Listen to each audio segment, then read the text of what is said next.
आज हम एक नए टॉपिक के साथ में हैं, फाइनेंशियल स्टेटमेंट। शायद आपने पहले भी नाम सुना होगा फाइनेंशियल स्टेटमेंट के बारे में, पढ़ा भी होगा इनके बारे में। तो आज हम बात करेंगे मीनिंग और ऑब्जेक्टिव ऑफ फाइनेंशियल स्टेटमेंट की, फाइनेंशियल स्टेटमेंट क्या होते हैं और उसके ऑब्जेक्टिव्स क्या क्या हैं। तो बच्चों, व्यवसाय में जो भी क्रियाएं होती हैं उनको समझने, ध्यान रखने और प्रभाव का अध्ययन करने और समस्त सूचनाएं संग्रहित करने तथा इसके साथ ही प्रबंधकों और स्वामियों के समक्ष उपलब्ध कराई जाती है। वो किस रूप में कहती है? लेखांकन के रूप में की जाती है, अकाउंटिंग फॉर्म में की जाती हैं। और अकाउंटिंग प्रोसेस में लेन देनों का रिकॉर्डिंग और क्लासिफिकेशन किया जाता है, साथ ही इसका संक्षिप्तीकरण किया जाता है। अकाउंटिंग में अभिलेखन और वर्गीकरण की क्रिया में व्यवसाय में होने वाले सौदों का जो सहायक पुस्तक है, इसमें जर्नल में एंट्री की जाती है और लेजर में खतौनी की जाती है तथा उसके बाद उसका शेष निकाला जाता है। जबकि जो संक्षिप्तीकरण क्रिया है उसके अंतर्गत वित्तीय वर्ष में, जो फाइनेंशियल ईयर है, उसमें हुए जितने भी लेन देन है उनका सारांश करके उसकी सहायता से फाइनल अकाउंट तैयार किए जाते हैं। और इनका उपयोग विभिन्न पक्षों को व्यवसाय से संबंधित सूचनाएं देने, विश्लेषण करने तथा संस्थान की जो प्रॉफिटेबिलिटी कैपेसिटी है और इकोनॉमिक पोजीशन की जानकारी के लिए किया जाता है। और इन सबको किस में सम्मिलित किया जाता है? फाइनेंशियल स्टेटमेंट में सम्मिलित किया जाता है। अब हम बात करते हैं कि वर्ष के अंत में जो खाते तैयार किए जाते हैं, जो फाइनल अकाउंट किए जाते हैं, उसमें सबसे पहले तैयार किया जाता है बैलेंस शीट, और दूसरा तैयार किया जाता है प्रॉफिट एंड लॉस अकाउंट। तो ये दोनों ही स्टेटमेंट है, ये किसमें इंक्लूड होते हैं? फाइनेंशियल स्टेटमेंट में इंक्लूड होते हैं। ये दोनों फाइनेंशियल स्टेटमेंट होते हैं। और जो बैलेंस शीट की बात करें तो बैलेंस शीट संस्था से संबंधित तो फाइनेंशियल ईयर है उसके लास्ट डे की इकोनॉमिक पोजीशन को बताता है। जबकि जो प्रॉफिट एंड लॉस अकाउंट है वो संस्था में जो लाभान्वित हुई है, इसमें जो गतिविधियां हुई हैं उनके परिणाम को बताता है। तो इस प्रकार फाइनेंशियल स्टेटमेंट में बैलेंस शीट और प्रॉफिट एंड लॉस अकाउंट दोनों ही सम्मिलित की जाते हैं और ये इसके इम्पोर्टेंट स्टेटमेंट्स होते हैं। देखिए, इस प्रकार हम कह सकते हैं कि वित्तीय विवरण से आशय उन सब प्रपत्रों से है जिनमें किसी संस्थान या कंपनी से संबंधित फाइनेंशियल इंफॉर्मेशन सम्मिलित की जाती है। तो जो भी स्टेटमेंट में जिसमें कंपनी की फाइनेंशियल इंफॉर्मेशन दिखाई गई है, सम्मिलित की सूचनाएं बताई गई हैं, वो सब किस में इंक्लूड है?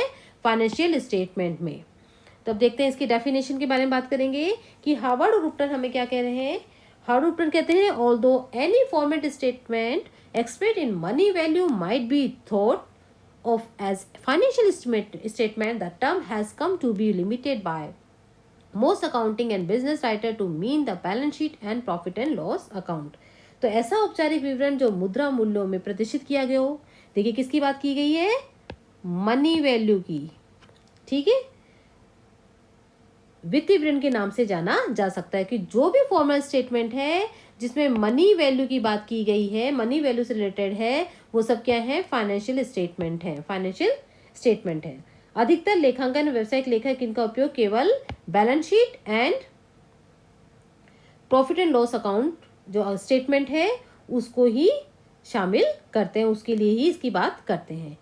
और एस.जी. गुप्तमैन क्या कह रहे हैं? एस.जी. गुप्तमैन हमें ये बता रहे हैं कि there is two financial statement, the balance sheet and profit and loss statement, कि चिट्ठा तथा वित्तीय स्थिति का विवरण तथा लाभ हानि खाता दोनों को ही फाइनेंशियल स्टेटमेंट कहते हैं, वित्तीय विवरण कहते हैं। तो इस प्रकार हम कह सकते हैं कि संस्थान की वित्तीय सूचना जो फाइनेंशियल इंफॉर्मेशन से संबंधित प्रपत्र वित्तीय विवरण कहलाते हैं। लेकिन केवल ये दो प्रपत्र इसमें शामिल नहीं किए जाते, बल्कि इसके साथ और प्रपत्र भी इसमें शामिल किए जाते हैं। उन सबको भी फाइनेंशियल स्टेटमेंट कहा जाता है। तो हम बात करेंगे इसके मीनिंग की। देखिए, फाइनेंशियल स्टेटमेंट का प्रॉपर मीनिंग क्या कह सकते हैं कि financial statement means all those financial statement which are included in the report of an corporate body or other form of business entity.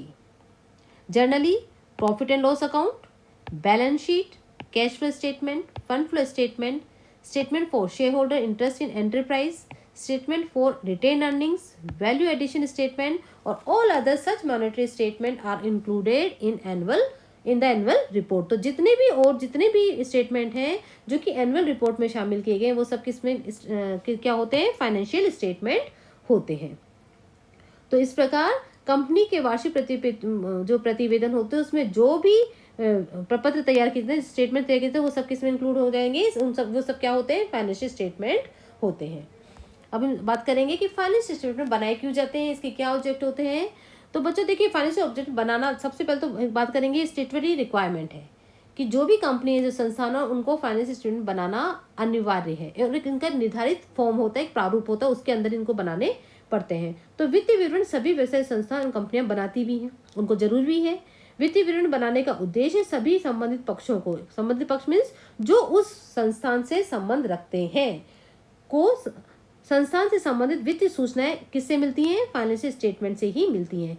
यही नहीं, इसमें जो फाइनेंशियल ईयर है उसमें संस्थान में हुई समस्त गतिविधियां, जो गतिविधियां की गई, जो एक्टिविटीज की गई हैं, उसके फाइनल रिजल्ट की जानकारी भी किससे मिलती है? फाइनेंशियल स्टेटमेंट से ही मिलती है। साथ ही फाइनेंशियल स्टेटमेंट फाइनेंशियल ईयर की समाप्ति पर जो संस्थान है उसकी इकोनॉमिक और फाइनेंशियल पोजीशन की जानकारी भी किससे मिलती है? हमें फाइनेंशियल स्टेटमेंट से ही मिलती है। इसलिए प्रत्येक संस्थान के लिए फाइनेंशियल विवरण, जो फाइनेंशियल स्टेटमेंट है, उसको तैयार करना अनिवार्य नहीं, लाभप्रद भी है।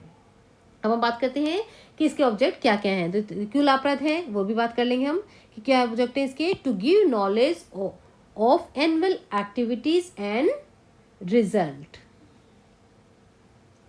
वार्षिक गतिविधियों परिणामों की जानकारी वो किससे प्राप्त होगी? फाइनेंशियल स्टेटमेंट से ही प्राप्त होगी। तो संस्थान में पूरे वित्तीय वर्ष के दौरान जो कार्य हुए हैं, जो व्यवहार हुए हैं, जो भी एक्टिविटीज हुई है, उनके जो फाइनल रिजल्ट्स हैं, उनकी जानकारी फाइनेंशियल स्टेटमेंट को तैयार करने से ही प्राप्त होती है। अब रिजल्ट की बात करें तो इसमें प्रॉफिट एंड लॉस अकाउंट की मात्रा से होता है। इस प्रकार प्रॉफिट एंड लॉस की जानकारी के लिए फाइनेंशियल स्टेटमेंट तैयार किए जाते हैं।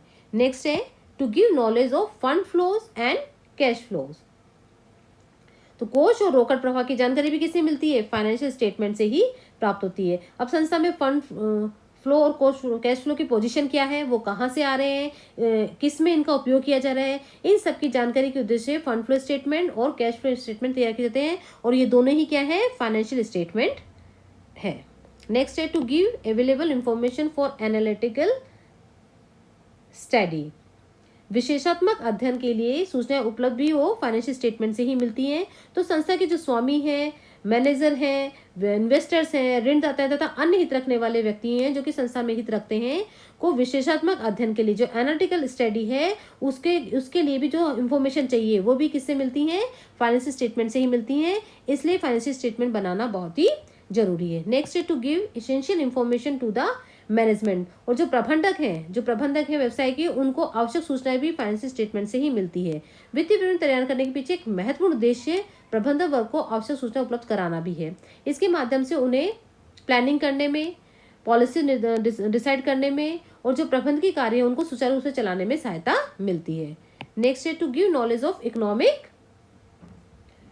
पोजीशन, तो जो संस्था की आर्थिक स्थिति की जानकारी भी हमें फाइनेंशियल स्टेटमेंट से ही प्राप्त होती है।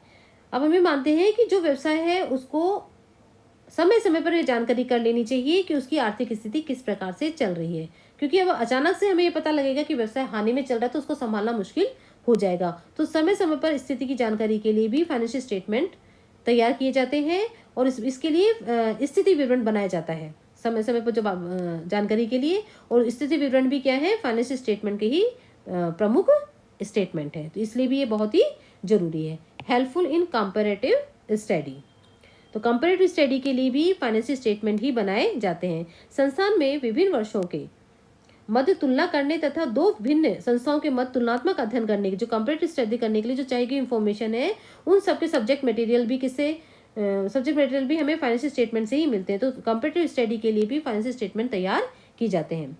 और लास्ट है to give information for estimation and evaluation of future earning capacity, तो भावी लाभन शक्ति का अनुमान और मूल्यांकन के लिए जो सूचनाएं मिलती है वो भी हमें फाइनेंशियल स्टेटमेंट से ही मिलती हैं।